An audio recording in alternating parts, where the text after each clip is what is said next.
So where we are today and what this shed is for is to store all of our oil spill and AMSA's oil spill equipment. So it's D shed down at Fremantle. AMSA, Department of Transport and the Fremantle Port Authority all have oil spill response equipment stockpiled here, ready to be used whenever it's needed. We actually have two stockpiles in WA, or two major stockpiles. They're in Fremantle here, and we also have one in Karratha.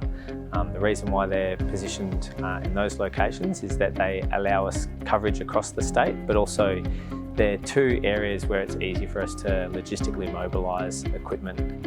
Incidents can vary, so they can be really minor, small incidents in a little small boat harbour that we'd respond to it personally ourselves. That can be something quite small as just some engine oil that's been leaked into the water, or a diesel spill or something like that, to the next level up where a vessel may have sunk or caught on fire, and then we might need some other local resources to assist. Most of the equipment here has been used in one way, shape or form. The kind of equipment that we see in these stockpiles is shoreline cleanup equipment, containment and recovery equipment, so that's skimmers, booms. We also have the kind of equipment we need to manage an incident, so that's communication systems.